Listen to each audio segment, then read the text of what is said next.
2025 hampir kita lalui ke setengah jalannya. Dan banyak kecelakaan, banyak bencana alam yang mulai kita lihat dan terjadi baik di dekat maupun jauh dari kita. Seakan-akan di seluruh dunia bencana alam ini frekuensinya meningkat. Apa yang akan terjadi dalam waktu dekat? Dan apakah bencana itu akan semakin besar setiap saatnya?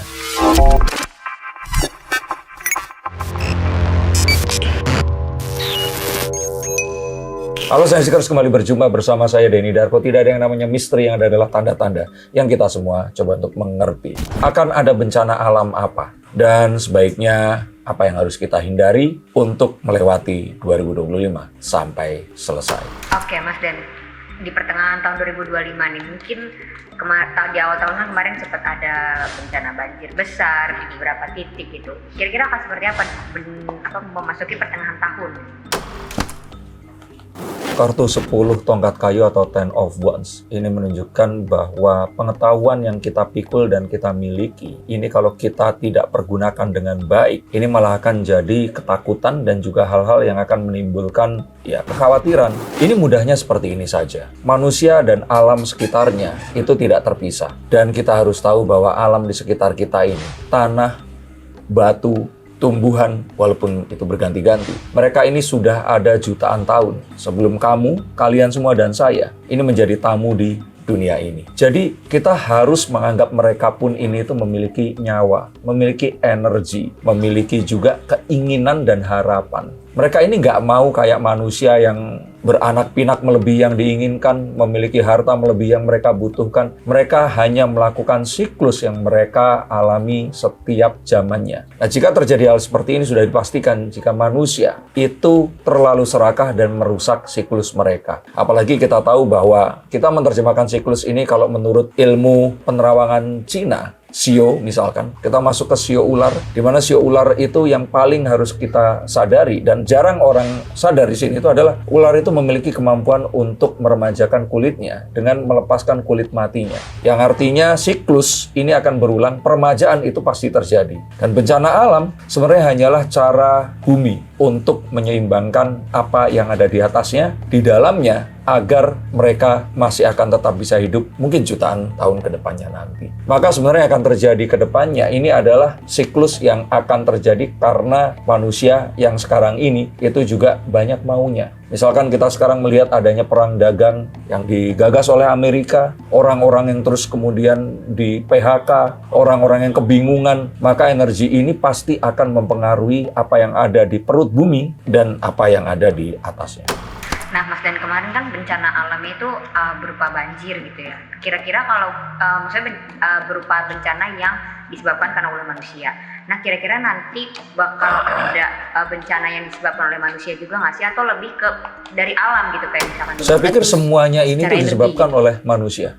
Maka sebenarnya alam itu sebenarnya meminta kita untuk sabar, slow down, rest a little bit, istirahat aja sebentar. Sejak manusia menemukan internet dan akhirnya menemukan kecerdasan buatan, kita itu seakan-akan dipaksa untuk terus berlari. Coba, kalau kalian bangun pagi, kalian nggak berdoa, nggak minum air putih, tapi ngambil handphone dan mencoba untuk melihat ada berita apa hari ini. Lalu suasana hati kita akan dipengaruhi oleh informasi yang nggak seharusnya kita lihat saat itu, dan terus kemudian membuat kita bereaksi yang nggak perlu. Maka ini semua yang seharusnya kita itu terhubung dengan cara yang positif, malah membuat kekacauan yang kita nggak pernah bayangkan. Kemarin itu ada banyak sekali yang terkoneksi dengan air atau hidrometeorologi adalah karena ya memang momennya itu dipengaruhi oleh cuaca saat itu, memang cuacanya itu cuaca penghujan. Maka tentu saja apapun yang terjadi, energi ini menggerakkan air. Nah tapi kalau saat ini, nanti akan kemarau, kita akan tahu hawanya akan panas, ditambah panasnya manusia, saya yakin bumi ini pasti akan mencoba untuk mendinginkan. Nah mendinginkannya tentu saja dengan merubah kayak ular tadi yang saya ceritakan, melepas kulitnya, longsor, gempa bumi. Ini adalah cara bumi untuk membuat keseimbangan agar yaitu tadi bumi ini masih bisa survive dalam jangka waktu jutaan tahun ke depan lagi. Jadi kita akan melihat sesuatu yang di perut bumi ini akan keluar dan apa yang ada di permukaannya ini akan dibawa masuk ke dalam. Artinya Mas Dan bisa dibilang nggak sih bencana alam yang nanti akan terjadi itu masih bergantung dari energi manusia yang nanti juga berjalan beriringan. Betul, dan lebih kalau saya boleh lebih jelaskan lagi, sama seperti ular tadi, kulitnya itu akan lepas. Nah, maka kulit bumi ini kan permukaan yang ada di dalamnya, ini pasti akan terjadi perpindahan. Kebetulan nih Mas Den, kalau nggak salah Gunung Gede itu ditutup dari apa namanya aktivitas pendakian. Itu bisa dibilang energi dari sana juga. Oh iya, jelas. Bahwa sebenarnya bumi itu mencoba. Jadi bumi ini tuh nggak melakukan sesuatu di luar siklus mereka kok. Itu sama seperti kalau misalkan kita pasang AC, air conditioner, itu tuh kalau seandainya mereka itu mulai panas hawanya, mereka menyesuaikan untuk mendinginkan. Tapi kalau hawanya sudah cukup dingin, mereka stay di suhu itu tadi. Nah, bumi itu pun seperti itu.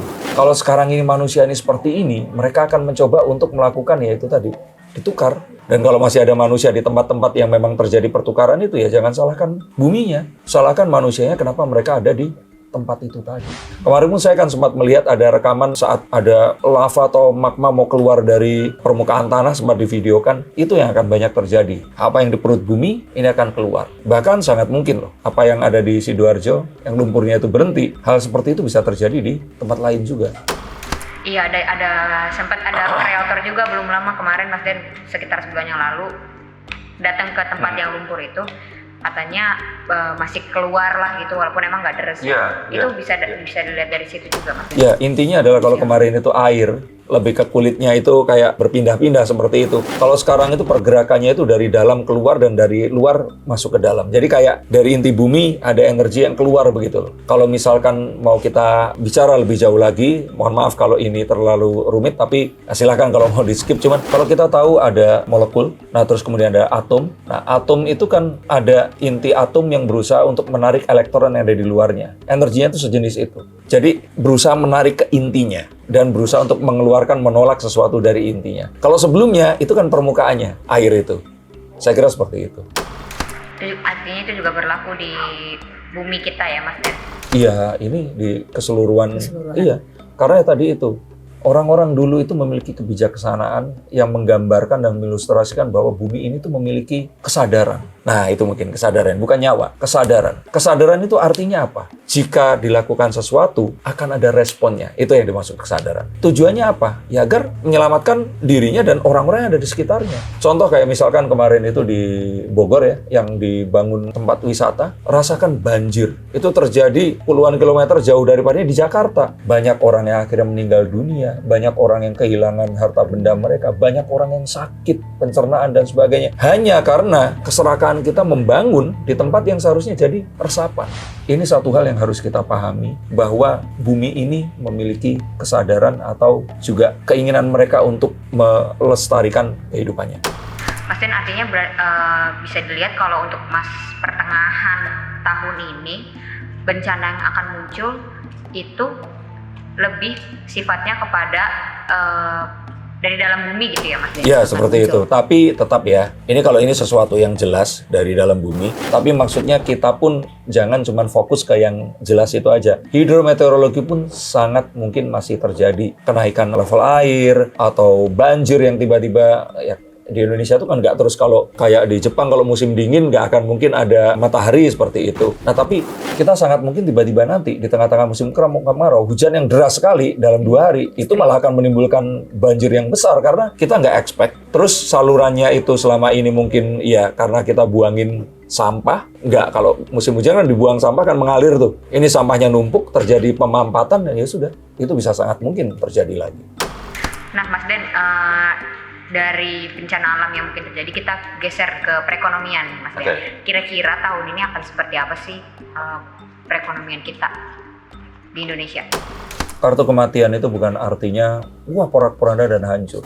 Dalam kartu tarot ini kematian itu adalah pintu. Kematian itu adalah sebuah garis di mana hidup dan mati ini bertemu dan perubahan secara mendasar itu akan terjadi. Maka nanti akan banyak orang-orang yang tadinya kaya itu kehilangan hartanya. Tapi yang tadinya miskin akan jadi kaya raya. Ini adalah waktu pertukaran. Jadi mirip dengan ular itu tadi. Kalau kita tidak hati-hati, apa yang kita miliki akan bisa sekejap hilang begitu saja. Ini kenapa? Karena adanya keinginan dari, ya kita tahu bahwa 20% populasi dunia itu menguasai 80% perekonomian atau uang yang beredar di seluruh dunia. Nah, kita yang 80% manusia ini itu rebutan cuma 20% saja. Mereka ini tuh kayak kalau orang main kartu di satu meja itu kayak udah ya mainnya udah selesai, yuk kartunya dikumpulin dikocok ulang. Lalu kartunya dibagikan lagi. Yang mainnya mereka-mereka aja. Tapi kita itu adalah semut-semut yang akan terpengaruh oleh kartu-kartu yang berjatuhan itu tadi. Jadi nanti ini akan terjadi sebuah pergeseran yang sangat luar biasa. Tapi di saat itulah sebenarnya kita memiliki kesempatan. Kesempatan untuk apa? Ya, kita kan bukan termasuk yang kaya raya ini tadi kan. Kita yang miskin ini akan bisa jadi kaya dengan melihat peluang. Jadi saya sangat melihat bahwa kita kemarin udah dilatih kan dari pandemi dengan kondisi yang kritis seperti itu, kita bisa survive. Nanti ini akan ada kondisi seperti itu, di mana uang ini akan sulit untuk didapatkan, lalu kemudian daya beli ini akan menurun. Tapi di saat itu, kita akan menjadi lebih kuat, lebih tangguh, dan kita akan selamat. Tapi upayakan untuk, ya tadi itu, lebih bersabar, nggak melakukan ekspansi bisnis, nggak membeli unit baru kalau misalkan suka rental motor atau mobil, nggak mencoba untuk melakukan misalkan penambahan menu kalau kita jualan makanan. Tetap berjalan, rapihkan apa yang kita miliki, dan upayakan untuk nggak melakukan ekspansi dulu. Oke, nah Mas Den, kira-kira apa nih yang bisa kita lakukan lah gitu di tahun dengan sio ular, maksudnya untuk menyelamatkan diri dan survive lah ya. Menjadi bijaksana bahwa manusia itu memiliki keinginan itu wajar. Tapi untuk selalu menuruti keinginan itu yang bahaya. Dunia sosial media yang seperti ini membuat kita itu kayak ada casing baru lucu nih, pengen beli. Keluar lagi nih S29, pengen ganti. Jangan mengikuti itu dulu. Rest, istirahat dulu. Cobalah untuk mensyukuri apa yang kita miliki. Cobalah ingat pada Rian the Massive. Syukuri apa yang ada. Coba untuk menghitung lagi barang-barang yang kita miliki. Lalu mulai decluttering. Yang nggak perlu kita buang, tapi yang bermanfaat kita gunakan dan kita pastikan itu bermanfaat. Karena kita tahu bahwa ular ini adalah hewan yang kasihan. Kenapa kasihan? Coba kita bayangkan, kita sandingkan dengan misalkan apa? Hewan melata juga mungkin. Jangan melata apa misalkan? Yang punya kaki. Ya. Itu kan jelas kan? Punya kaki. Iya, punya kaki. Punya kaki, punya tangan, iya kan? Mulutnya besar. Ular itu nggak punya kaki, nggak punya tangan, bergerak menggunakan tubuhnya. Tapi dia tetap hewan yang berbahaya. Dia juga cerdik dan umurnya panjang. Jadi, jadilah ular. Ambil sifat positifnya. Lakukan sesuatu dengan dana yang terbatas. Dengan pengetahuan yang kita punya aja dulu. Kalau kita bisa survive dengan itu, maka kita akan bisa survive sesuatu yang akan lebih besar lagi. Itu yang harus kita tanamkan di tahun ular ini. Jadi apapun yang kita lihat dan kita rasakan saat ini, hal-hal yang belum pada tempatnya dan masih terkesan seperti berantakan, itu menunjukkan satu kesempatan yang sebenarnya masih dapat kita lakukan. Saat semuanya sudah tertata, orang sudah pada tempatnya, kita nggak punya kesempatan, tapi di saat ini kita akan bisa menyalip di tikungan. Gunakan kesempatan yang terbaik di tahun 2025. Jika kalian ingin mengetahui, kalian sebaiknya harus melakukan apa, kalian bisa hubungi nomor di bawah sini.